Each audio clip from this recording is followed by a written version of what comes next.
Hello friends, welcome to our YouTube channel online judiciary. Online judiciary में आप सभी का स्वागत है। मेरा नाम है मोहित चौहान और आज हम अपनी कॉन्ट्रैक्ट एक्ट की क्लास की सीरीज़ में क्लास 10 पर हैं, जिसके अंदर आज हम बात करेंगे कि कंटीजेंट कॉन्ट्रैक्ट किस प्रकार के होते हैं और उनकी एनफोर्सेबिलिटी किस टाइप से की जा सकती है। तो अगर आप चैनल पर नए हैं तो हमारे चैनल को सब्सक्राइब कर सकते हैं और वीडियो अगर अच्छी लगे तो वीडियो को लाइक कर सकते हैं। और अगर आप इस सेशन की पीडीएफ चाहते हैं तो इस टेलीग्राम चैनल से को स्कैन करके टेलीग्राम चैनल से जुड़ सकते हैं और उसकी जो सेशन की पीडीएफ है वो वहाँ पर टेलीग्राम चैनल पर शेयर की जाती है। और अगर आप इंस्टाग्राम पर मेरे से जुड़ना चाहते हैं तो इंस्टाग्राम के क्यूआर कोड को स्कैन करके मेरे से जुड़ सकते हैं। और अगर आपकी कोई क्वेरी लो रिलेटेड कोई क्वेरी है तो आप जान सकते हैं। तो चलिए हम अपनी क्लास की शुरुआत करते हैं, जिसके अंतर्गत आज हम जो बेसिकली टॉपिक पढ़ेंगे वो है हमारा कंटीजेंट कॉन्ट्रैक्ट। कंटीजेंट कॉन्ट्रैक्ट क्या होते हैं, जिसको हमारे जो इंडियन कॉन्ट्रैक्ट एक्ट है उसके सेक्शन 31 से 36 के बीच में दिया गया है कंटीजेंट कॉन्ट्रैक्ट के बारे में। उनकी एनफोर्सेबिलिटी के बारे में भी उसी के अंतर्गत दिया गया है, उसी में दिया गया है। और थर्ड टॉपिक हमारा रहेगा डिफरेंस बिटवीन बेजरिंग एग्रीमेंट और कंटीजेंट कॉन्ट्रैक्ट। बेसिकली जो बेजरिंग एग्रीमेंट हमने लास्ट क्लास के अंतर्गत पढ़े थे उसमें और जो आज पढ़ रहे हैं कंटीजेंट कॉन्ट्रैक्ट, उसमें एक बहुत माइनर सा डिफरेंस होता है, उसको उसके बारे में हम चर्चा करेंगे। तो चलिए हम अपनी क्लास की शुरुआत करते हैं और देखते हैं कि कंटीजेंट कॉन्ट्रैक्ट क्या होते हैं। तो हम अपनी फर्स्ट क्लास से ही ये जो फॉर्मूला है इसको देखते हुए आ रहे हैं कि एक ऑफर होता है, ऑफर का एक्सेप्टेंस होता है, एक्सेप्टेंस जब ऑफर में मिलता है तो एक प्रोमिस का फॉर्मेशन होता है। प्रोमिस के अंदर जब हम कंसिडरेशन को ऐड करते हैं तो हमारा एक एग्रीमेंट का फॉर्मेशन होता है। और एग्रीमेंट के अंदर जब हम सेक्शन 10 की जो कंडीशन थी, जो 4 कंडीशन दी गई थी कि जो मेजर पार्टीज होनी चाहिए उनकी कंसेंट फ्री होनी चाहिए, और थर्ड थी हमारी लॉफुल कंसिडरेशन लॉफुल ऑब्जेक्ट होना चाहिए, और फोर्थ थी कि जो कॉन्ट्रैक्ट है वो किसी लॉ के अंतर्गत वॉइड डिक्लेयर नहीं किया गया होना चाहिए। तो ये हमारी सेक्शन 10 की कंडीशन थी, जो कि हमने अपनी लास्ट क्लास के अंतर्गत जो पढ़े हैं उनमें हमने देखा था। तो जब हम सेक्शन 10 की कंडीशन को जब हम एग्रीमेंट के अंतर्गत ऐड करते हैं तो हमारे एक कॉन्ट्रैक्ट का फॉर्मेशन होता है। तो देखिए, कॉन्ट्रैक्ट को हम दो कैटेगरी में डिवाइड कर सकते हैं। एक है हमारा एब्सोल्यूट कॉन्ट्रैक्ट, जो कि हम एब्सोल्यूट कॉन्ट्रैक्ट, और दूसरा है हमारा कंटीजेंट कॉन्ट्रैक्ट। एब्सोल्यूट कॉन्ट्रैक्ट वे कॉन्ट्रैक्ट होते हैं जो बिना किसी कंडीशन के पार्टीज पर बाउंड या एनफोर्सेबल कराए जा सकते हैं। मतलब उन ऐसे कॉन्ट्रैक्ट हैं जिनमें जो है कोई भी कंडीशन पार्टीज के द्वारा लगाई नहीं जाती है, वो डायरेक्टली एनफोर्सेबल होते हैं। और जो हमने पहले कंडीशन पढ़ी है, वो फॉर्मूला हमने रीड किया था, उसकी सारी कंडीशन फुलफिल करता है कोई भी कॉन्ट्रैक्ट, तो वो कॉन्ट्रैक्ट की श्रेणी में आता है।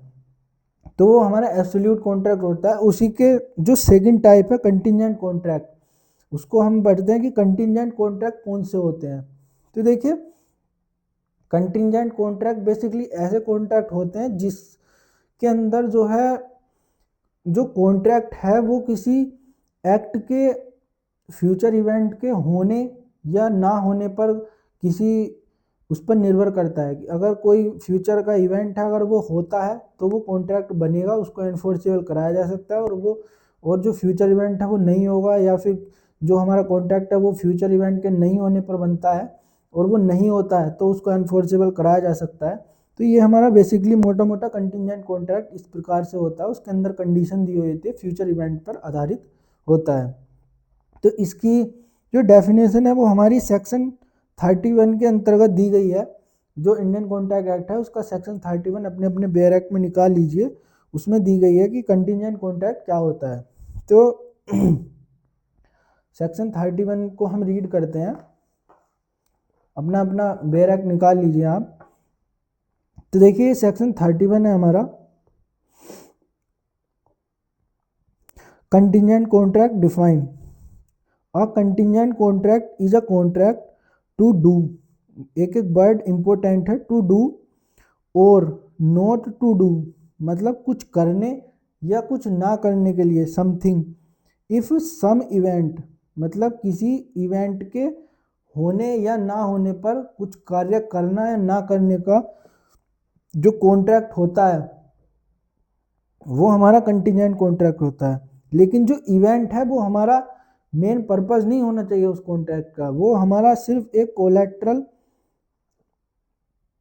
की टाइप से होना चाहिए कि वो जो इवेंट है वो हमारा कॉन्ट्रैक्ट के अंदर एक कोलैटरल का काम करेगा, मतलब एक ट्रिगर का काम करता है कि अगर वो जो इवेंट है वो अगर होता है या नहीं होता है तो हमारा एग्रीमेंट एनफोर्स होगा। इस तरीके से हमारा काम करता है कंटिजेंट कॉन्ट्रैक्ट में जो कंटिजेंसी होती है किसी इवेंट की। जैसे कि एक एग्जाम्पल लेते हैं कि कोई मान लीजिए एग्रीमेंट करता है, ए जो है एक एग्रीमेंट करता है बी से कि अगर जो है सी का हाउस जल जाता है तो वो उसको 10,000 रुपये देगा। तो देखिए ये एक कंटिजेंट कॉन्ट्रैक्ट है कि अगर कभी सी का घर जलेगा इन फ्यूचर इवेंट पर आधारित है कि अगर कभी फ्यूचर में सी का घर अगर जलता है तो वो बी जो है वो ए को 10,000 रुपये देने के लिए लायबल होगा। तो ये एक कंटिजेंट कॉन्ट्रैक्ट के अंतर्गत आता है। वैसे ये इसको लिख लीजिए, a contract to pay B RS 10,000 if C's house burned।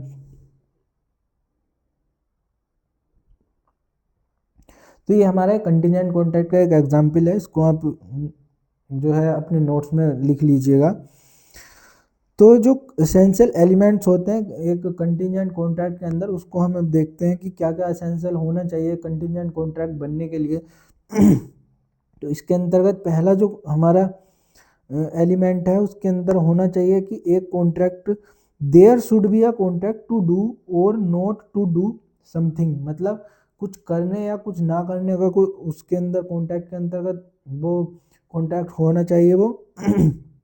दूसरा है such act or abstinent must be dependent on happening or non happening of some future event, मतलब किसी फ्यूचर इवेंट के होने या ना होने पर आधारित होना चाहिए ये जो हमारा कॉन्ट्रैक्ट है। द एक्ट में भी पॉजिटिव और निगेटिव, ये एक्ट हमारा पॉजिटिव और निगेटिव हो सकता है, ये इसमें लिखा हुआ है, मतलब हैपनिंग और नॉन हैपनिंग पर आधारित हो सकता है, मतलब दोनों पर आधारित हो सकता है कि कोई फ्यूचर इवेंट होगा तो ये एनफोर्सेबल हो सकता है और कोई फ्यूचर इवेंट नहीं होगा तब भी एनफोर्सेबल कराया जा सकता है। थर्ड हमारा मेन एसेंशियल होगा इसके अंतर्गत the said event must be collateral to such contract, मतलब जो कॉन्ट्रैक्ट है उसके अंतर्गत जो इवेंट है वो हमारा कोलैटरल होना चाहिए, मेन पर्पस उस कॉन्ट्रैक्ट का वो नहीं होना चाहिए जो उसके अंतर्गत जो इवेंट है वो हो, सिर्फ एक ट्रिगर का काम करना चाहिए वो कॉन्ट्रैक्ट, मतलब वो जो इवेंट है वो एक ट्रिगर का काम करना चाहिए कि अगर वो इवेंट हैपन होता है या नॉन हैपन होता है तब वो एक ट्रिगर हो जाएगा और हमारा कॉन्ट्रैक्ट एनफोर्सेबल हो जाएगा लॉ के द्वारा। तो ये हमारे एलिमेंट हैं, मेन एलिमेंट उसके कॉन्ट्रैक्ट के। देखिए इसके अंदर हम इसके अंदर बात करते हैं इसकी एनफोर्सेबिलिटी के बारे में, मतलब एक कंटिजेंट कॉन्ट्रैक्ट कब एनफोर्स कराया जा सकता है। तो ये जो है सिर्फ कंटिजेंट कॉन्ट्रैक्ट एनफोर्स तभी कराया जा सकता है इफ़ कंटिजेंसी इज फुलफिल, मतलब अगर कोई कंटिजेंसी किसी कॉन्ट्रैक्ट के अंतर्गत दी गई है तो वो जब कंटिजेंसी वो होगी या नहीं होगी तभी वो कॉन्ट्रैक्ट जो है वो एनफोर्सेबल होगा। और अगर कंटिजेंसी वो फुलफिल नहीं होती है या इम्पॉसिबल हो जाती है तो वो कॉन्ट्रैक्ट हमारा क्या होगा, वॉइडेबल होगा कि वॉइड होगा। तो वो इसमें जो है हमारा बताया है कि वो जो कॉन्ट्रैक्ट होगा वो हमारा वॉइड माना जाएगा, वो कॉन्ट्रैक्ट ही नहीं बन पाएगा, सिर्फ एग्रीमेंट ही बन के रह जाएगा और वो एग्रीमेंट ही वॉइड होता है, ना कि कभी कॉन्ट्रैक्ट वॉइड होता है। ये मेन बात है कि हमेशा कॉन्ट्रैक्ट वॉइड नहीं होता है, हमेशा एग्रीमेंट ही वॉइड होता है। ये आप इसको याद रख लीजिएगा। तो हम इसकी जो एनफोर्सेबिलिटी है वो हमारे सेक्शन 32 से 36 के अंतर्गत दी गई है, जिसको हम अपने बैरक से रीड करेंगे। Rules of enforcement are given in 32 to 36। 32 में enforcement of contract contingent on an event happening. अब हम अपने बैरक पर चलते हैं, इंडियन कॉन्ट्रैक्ट एक्ट का अपना अपना बैरक निकाल लीजिए और सेक्शन 32 से 36 तक हम बैरक से रीड करते हैं और उसी के इलस्ट्रेशन को रीड करते हैं और समझते हैं कि कौन कौन से एग्रीमेंट जो है वो कॉन्ट्रैक्ट जो है कंटिजेंट उनको एनफोर्स हम कोर्ट के द्वारा लॉ के द्वारा एनफोर्स करा सकते हैं। अपना अपना बैरक निकाल लीजिए।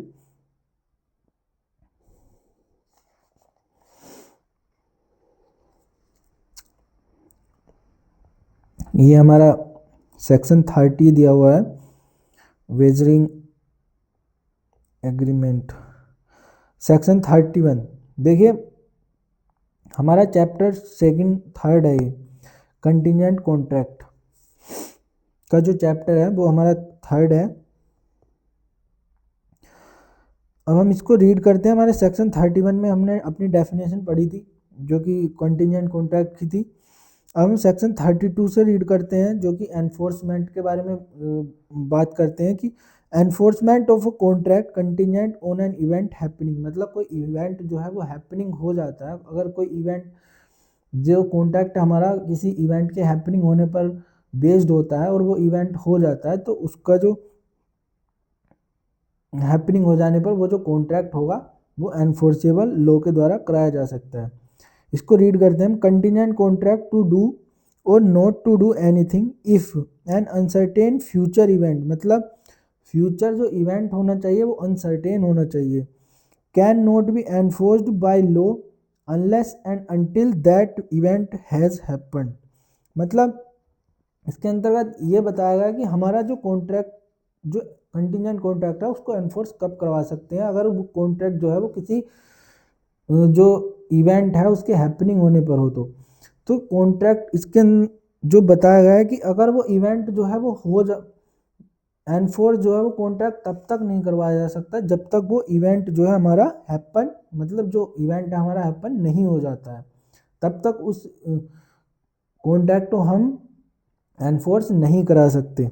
If the event become impossible such contract become void. मतलब अगर वो इवेंट जो है वो इम्पॉसिबल हो जाता है तो वो हमारा जो वो जो कॉन्ट्रैक्ट होगा वो जो है हमारा वॉइड माना जाएगा।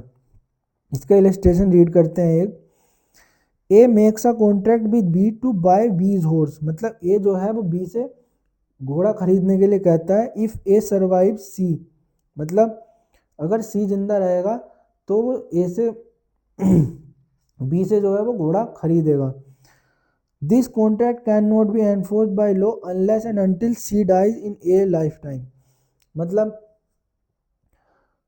घोड़ा जो है इस कॉन्ट्रैक्ट को जो है वो जब तब तक एनफोर्स नहीं कराया जा सकता जब तक कि सी जो है वो एक ही लाइफ टाइम के अंतर्गत नहीं मर जाता। मतलब बी उसको घोड़ा तब देगा जब तक कि सी जो है वो ए के मरने से पहले मर जाता है, तो वो जो है कॉन्ट्रैक्ट को जो है एनफोर्सेबल कराया जा सकता है। मतलब इसके अंतर्गत सी का जो मरना है वो एक फ्यूचर इवेंट है जो कि ए से पहले अगर सी मरता है तो बी जो है उसको घोड़ा देने के लिए लायबल होगा और उसका जो है एनफोर्सेबल जब सी की डेथ हो जाएगी तो वो करा सकता है। अब हम अपना सेक्शन 33 को रीड करते हैं। Enforcement of contract contingent on an event not happening. मतलब जो हमारा 32 था वो हैपनिंग इवेंट पर था, 33 है हमारा नॉट हैपनिंग पर। मतलब अगर कोई कॉन्ट्रैक्ट हमारा नॉट हैपनिंग पर है तो उसका एनफोर्सिबिलिटी किस प्रकार से हो सकती है। कंटिजेंट कॉन्ट्रैक्ट टू डू और not to do anything if an uncertain event future event does not happen can be enforced when the happening of the event become impossible and not before।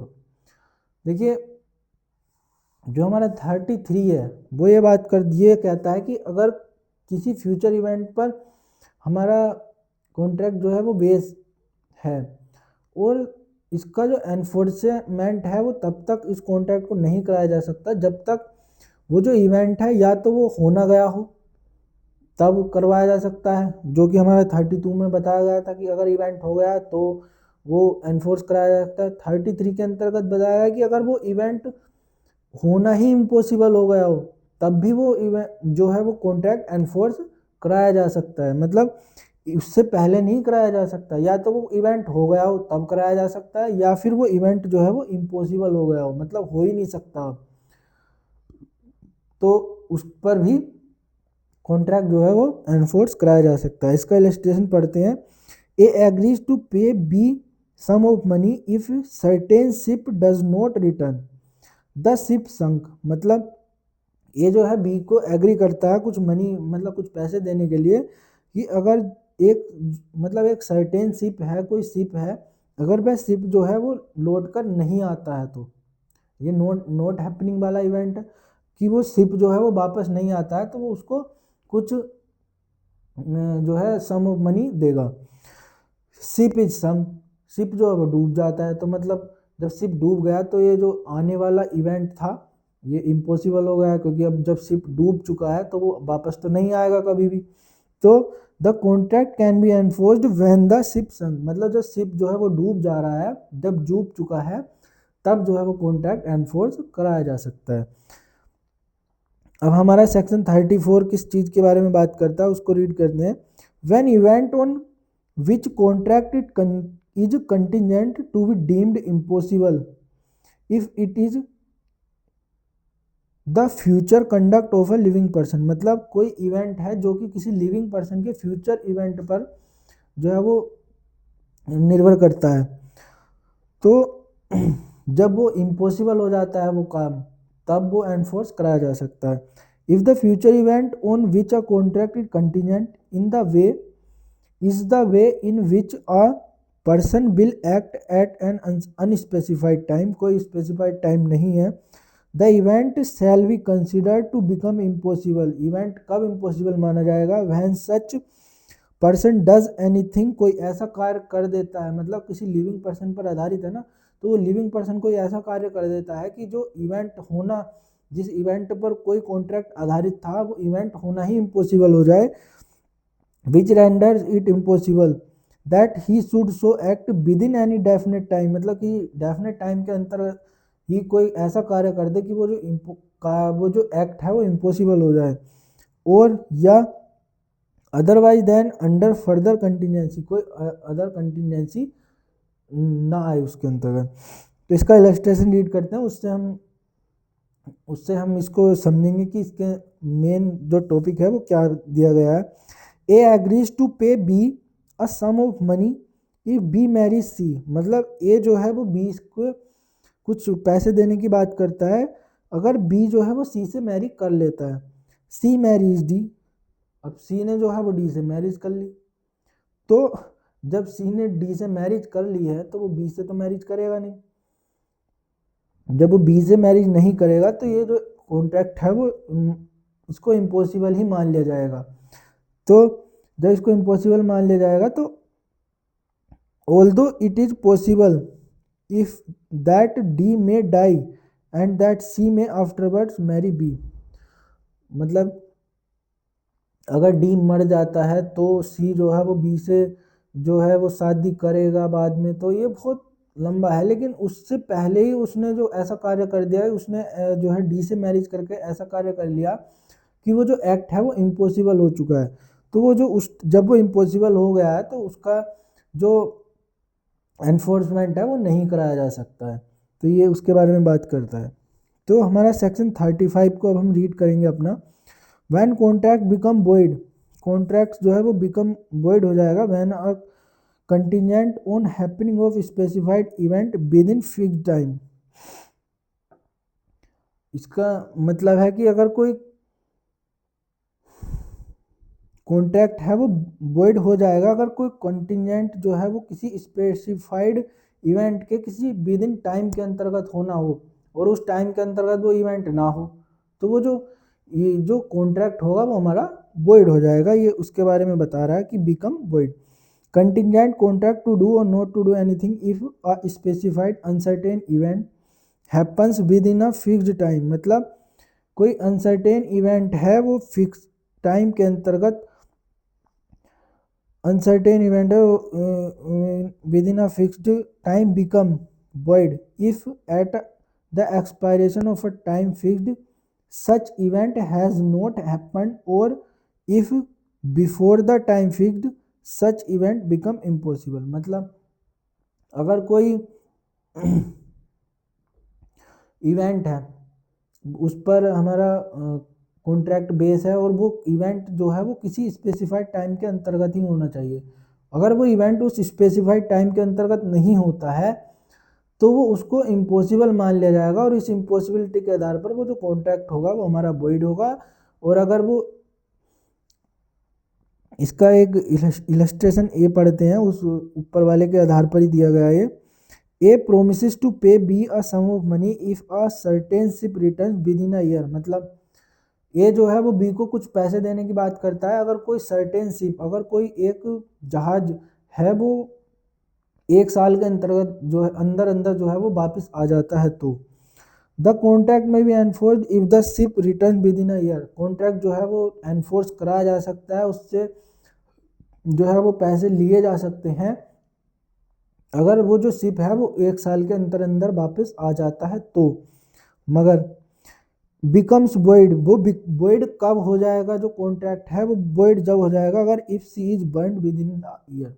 मतलब 1 साल के अंदर अंदर अगर ये जो है न्यूज़ आ जाती है कि वो जो स्पेसिफाइड कोई शिप था वो जो है वो बर्न्ट हो चुका है, वो जल चुका है, तो अब वो 1 साल के अंतर्गत तो वापस आएगा ही नहीं अब, क्योंकि वो तो इम्पॉसिबल हो चुका है कि वो वापस ही नहीं आएगा, अब वो शिप जो है वो जल चुका है। तो वो जो एक्ट है वो हमारा, वो इवेंट जो था वो इम्पॉसिबल हो गया, तो वो जो कॉन्ट्रैक्ट होगा वो हमारा void हो जाएगा। इसके बारे में हमारा जो है वो फर्स्ट पैरा 35 का फर्स्ट पैरा बात करता है। सेकंड पैरा है when contract may be enforced which are contingent on specified event not happening. मतलब पहला हमारा हैपनिंग वाले पर बात करता है, दूसरा हमारा नॉट हैपनिंग पर बात करता है विद इन फिक्स्ड टाइम। इसका इलस्ट्रेशन है B. A promises to pay B a sum of money if a certain ship does not return within a year. मतलब पहले ये फर्स्ट वाले एग्जाम्पल में तो 1 साल के अंदर अंदर लौट रहा था, इसके अंदर है if a certain ship does not return within a year, मतलब वो जो शिप है वो 1 साल के अंदर अंदर नहीं लौटना चाहिए। The contract may be enforced if the ship does not return within a year. मतलब अगर वो शिप 1 साल के अंदर अंदर जो है वो लौट कर नहीं आता है, तो वो जब 1 साल कंप्लीट हो जाएगा हमारा, जब 1 साल पूरा कंप्लीट हो जाएगा तो वो जो कॉन्ट्रैक्ट होगा वो हमारा एनफोर्स कराया जा सकता है पार्टीज के द्वारा। और is burnt with in the year, मतलब 1 साल के अंदर अंदर जो है वो जल भी जाता है, तब जल जाता है मतलब बर्न हो जाता है, तब भी हमारा वो वापस नहीं आएगा। अब तो अब जब सीपी नहीं बचा तो वो वापस कैसे आएगा 1 साल के अंदर अंदर, 1 साल वाला वो कभी भी वापस नहीं आएगा, तब भी हमारा ये जो कॉन्ट्रैक्ट है वो एनफोर्स कराया जा सकता है। 36 हमारा बात करता है agreement contingent on impossible event void। मतलब कोई जो एग्रीमेंट है वो हमारा इम्पॉसिबल इवेंट पर आधारित है, कोई एग्रीमेंट, तो वो जो है वो void माना जाएगा। देखिए इसमें एग्रीमेंट लिखा है ना कि contract. Contingent agreement to do और not to do anything if an impossible event happens are void। मतलब कोई इम्पॉसिबल इवेंट अगर होगा तो ये कार्य होगा, अगर कोई ऐसा काम, अगर कोई ऐसा कॉन्ट्रैक्ट एग्रीमेंट कोई बनाता है तो वो पहले से ही void माना जाएगा। Whether the impossibility of event is known, मतलब उस कार्य की जो इम्पॉसिबिलिटी है वो चाहे वो पार्टीज को पहले से ही पता हो या फिर बाद में पता चले, उससे कोई मतलब नहीं है। अगर कोई कॉन्ट्रैक्ट इम्पॉसिबल इवेंट पर आधारित होता है तो वो जो कॉन्ट्रैक्ट होगा वो हमारा void होगा। जैसे कि हमारा इलस्ट्रेशन ये बात करता है A agrees to pay B 1000 rupees if two straight line should enclose a space the agreement is void। मतलब कोई पैरेलल लाइन को, कोई मान लिया कोई पैरेलल लाइन है, ये दो, एक ए और बी एग्रीमेंट करते हैं कि अगर ये आपस में कहीं जा कर के मिलेंगी इन फ्यूचर कभी, तो हम ये काम करेंगे, कोई ऐसा कार्य करेंगे। तो देखिए ये कार्य जो है इम्पॉसिबल है, ये टू स्ट्रेट लाइन कभी नहीं मिलती हैं। तो ये हमारा एक मैथ का कंसेप्ट है, टू पैरेलल लाइन जो है वो कभी एक दूसरे से नहीं मिलती हैं, चाहे कहीं उन टू पैरेलल लाइन्स को कहीं से कहीं तक भी ड्रॉ कर लीजिए, वो एक साथ नहीं मिलेंगी। तो ये जो नॉन हैपनिंग वाला इवेंट, मतलब इम्पॉसिबल वाला इवेंट वाला जो वो होगा हमारा एग्रीमेंट, वो हमारा वॉइड होगा। ये मतलब जो चाहे इन पार्टीज को पता हो या ना पता हो ये रूल कि दो पैरेलल लाइंस कभी मीट नहीं होती हैं, चाहे ये पार्टीज को पता हो या ना पता हो, लेकिन ये जो एग्रीमेंट होगा ये हमेशा पहले से ही वॉइड माना जाएगा। तो ये हमारा एनफोर्सेबिलिटी के बारे में बात करते हैं। सेक्शन 32 से 36 के बारे में हमने ये रीड करे अपने कॉन्ट्रैक्ट एक्ट से। तो हमने पहला कंटिंजेंट कॉन्ट्रैक्ट के बारे में बात की कि क्या होता है, फिर हमने उसके एनफोर्सेबिलिटी के बारे में बात की जो 32 से 36 के बीच में दिए गए थे, उनको रीड किया। अब हमारा अपना थर्ड टॉपिक था जो है वो है हमारा difference between wagering agreement and contingent contract. Contingent हमेशा कॉन्ट्रैक्ट होगा और एग्रीमेंट वेजरिंग जो है वो हमेशा एग्रीमेंट वेजरिंग वाला एग्रीमेंट होगा। अब इसको जो डिफरेंस लिखते हैं हम, डिफरेंस नोट कर लीजिए आप, ये जो है एग्जाम्स में पूछा जाता है। तो देखिए एक लिखते हैं हम वेजरिंग एग्रीमेंट, ये वेजरिंग है और ये कंटिंजेंट है।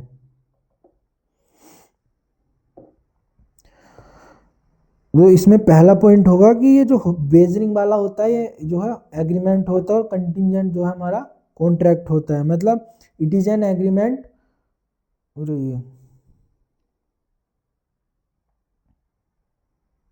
इट इज एन एग्रीमेंट और कंटिंजेंट जो है वो हमारा इट इज एन कॉन्ट्रैक्ट। मतलब वेजरिंग वाला जो है वो हमारा एग्रीमेंट होगा,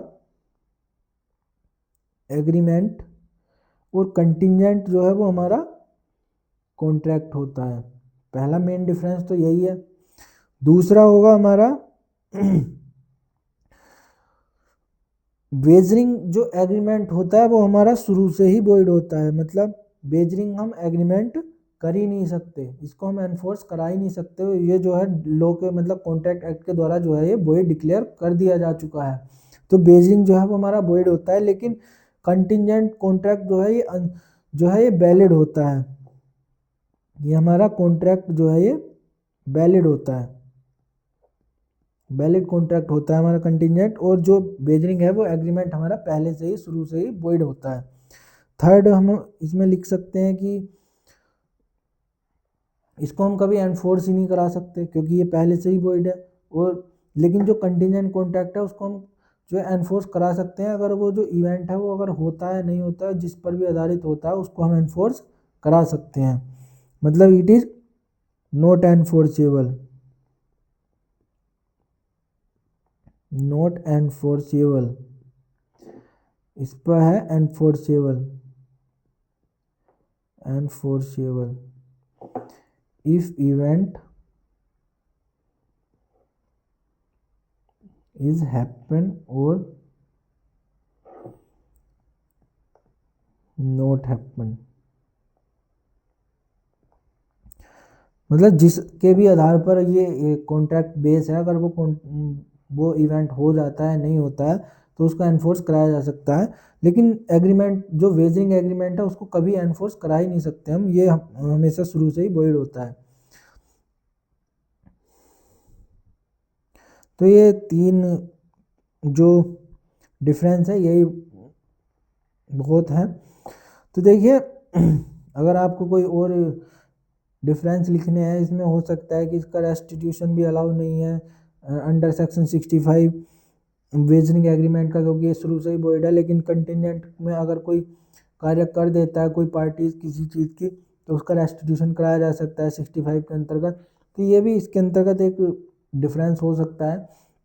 तो आज की क्लास हम यहीं समाप्त करते हैं, जिसके अंतर्गत आज हमने जो अपनी क्लास 10th है उसके अंतर्गत हमने जो पढ़ा है कि कंटिजेंट कॉन्ट्रैक्ट क्या होते हैं, उसकी एनफोर्सेबिलिटी के बारे में बात की।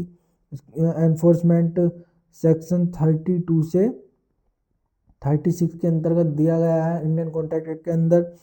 और जो लास्ट टॉपिक था हमारा बेजरिंग कॉन्ट्रैक्ट एग्रीमेंट और कंटिजेंट कॉन्ट्रैक्ट का जो डिफरेंस है उसके बारे में हमने बात की। तो आज के लिए बस इतना ही। अगर वीडियो अच्छी लगी हो तो वीडियो को लाइक कर सकते हैं और चैनल को सब्सक्राइब कर सकते हैं। Thank you.